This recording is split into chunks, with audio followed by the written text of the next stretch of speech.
All right, welcome back and thank you for staying with us. We'll be diving right into our discussion segment, but a little detour. We'll be discussing a particular topic of concern now across Nigeria and indeed the world. Conversations around women inclusion and leadership and governance continue to gain momentum.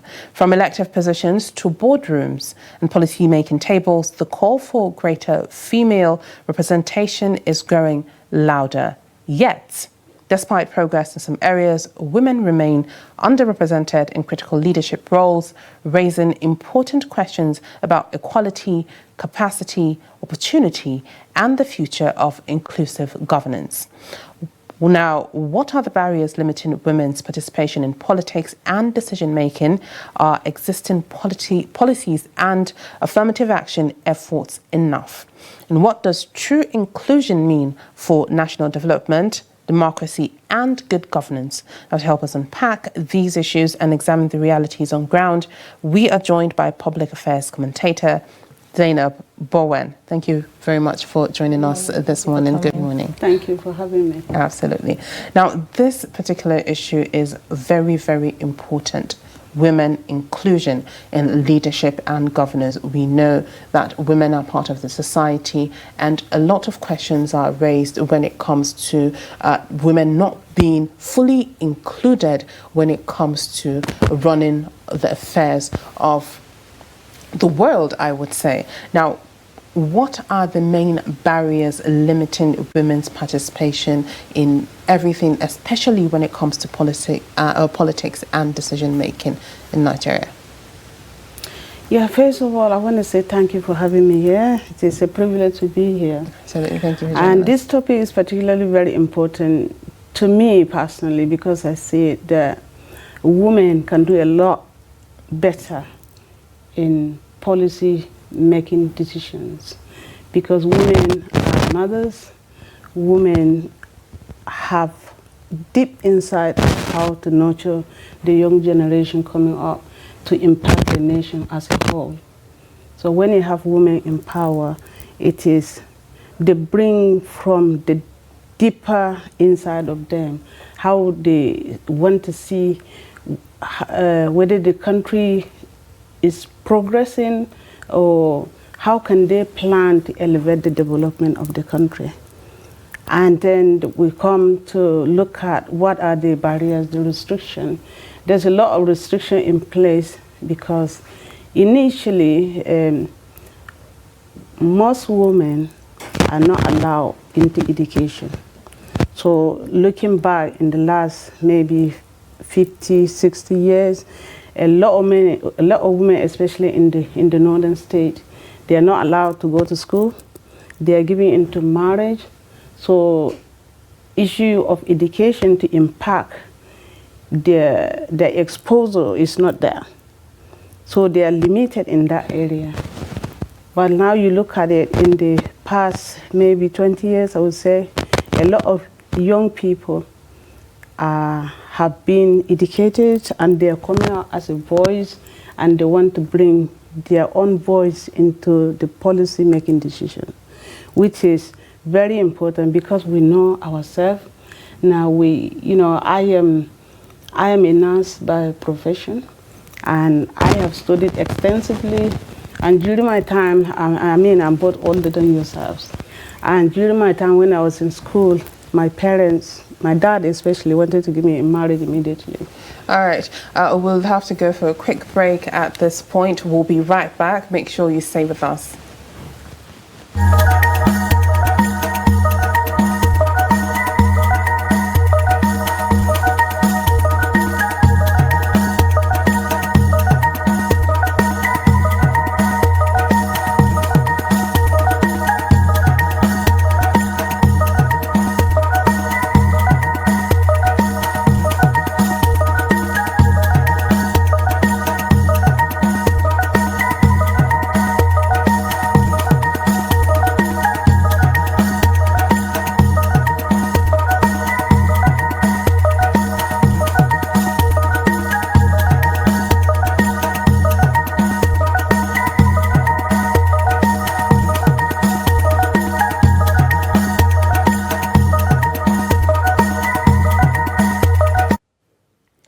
thank you for sticking with us. We'll be continuing the discussion on women's involvement when it comes to critical leadership roles and raising important questions when it comes to equality, capacity, as well as opportunity and the future of inclusive governance. Now, Ms. Zainab Bowen, is it Miss or Mrs.? Mrs. Zainab Bowen. Mrs. Zainab, thank you for being here. Now, you were giving us a little rundown on how important it is for women to be involved when it comes to decision making, especially when it comes to policy making as well as politics. Now, at this point, are existing policies and affirmative action efforts enough to be able to give and allow room for women to give their own contribution when it comes to building up the society? Yeah, I think that it is happening, and I'm really thankful for the government for trying so hard, and they've tried and included a lot of women. When we look at even the present government, what they've done, we've got about 6 ministers who are women. And I believe that their presence there is massive because of the policies, the decision that they'll bring on the table. It will help shape the country. And that is very important. And we want to see more in the government. We want to see women more getting involved, being there at the high table, making decisions that can impact the nation. Now, precisely like I said before, I live in the UK, and I see how women in politics are impacting the nation over there. The way they're bringing changes, they make decisions based on what they observe on the ground floor, not just on the top floor. Because their mothers, like I said, they look at what can we do to bring change in this area, and that's what they're doing. And one of our daughters, really a Nigerian, Kemi, she's a Nigerian. She was born in Nigeria and brought up there, and she's a leader of Conservative Party, and she's bringing a lot of changes in the UK right now by making decisions that can affect the nation. And that's what we want to see here in Nigeria. We want to see women of quality, of caliber, who have studied and who have really dig down and see what we can bring on the table to make those changes, which is very important. But one thing I want to make clear is that it's not just about involving women that are just based in Nigeria, but we have to involve the diaspora women, because we go out there and we see things. We want to bring them home. We want to make impact at home.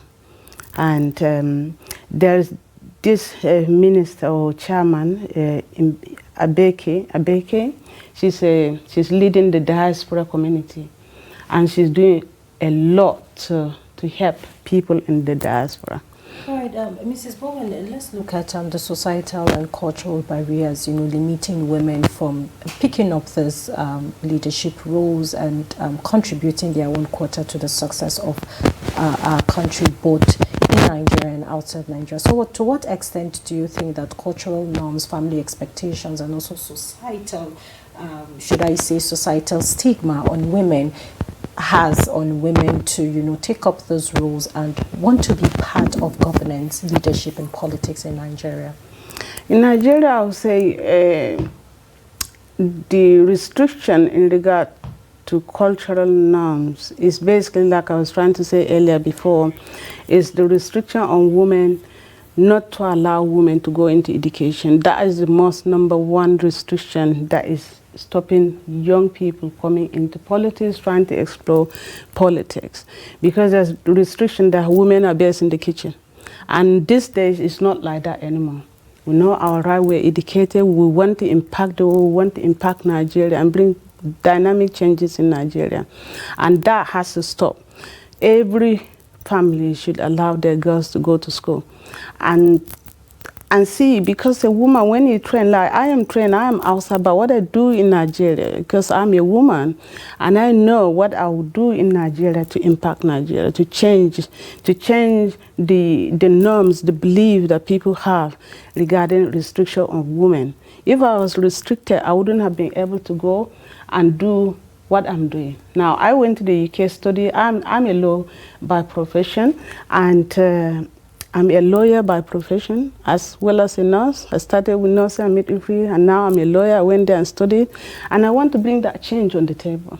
I want to impact Nigeria, and I'm actively involved in doing that, bringing education, bringing training. At the moment, we're training women in computers in my state, which is Adamu state, and women are on the ground now training in the computer center that I created, so to impact them with knowledge, because computer is a global language, so they need to know, and that's what we're doing. Yeah, so under what umbrella are you doing this, you know? I am doing it under the umbrella of Zainab Bowen Foundation. Okay. And so aiming to bring a breakthrough in the way people can have access to computer literacy and up their grade, because that is what is needed worldwide. Yeah. I remember when I went over there, I had little knowledge of computers, and I have struggled. And that is mainly why I'm actively involved in the education sector, because I want people to be impacted, the young generation coming up. And that's what we've managed to achieve. And so that culture, we have to stop it and get girls into that, because girls are homemakers. All right. Thank you very much, Mrs. Zainab Bowen, for highlighting the importance of women in our society, in government, in politics, and on the table of decision making. Thank you very much for being here. Thank you for having me. All right, that is all we have. We'll be going on a quick break. When we come back, we'll be diving into the Nigerian Corruption Index perception, and looking and analysing on its implication on what it will be for Nigeria. We'll be right back. Make sure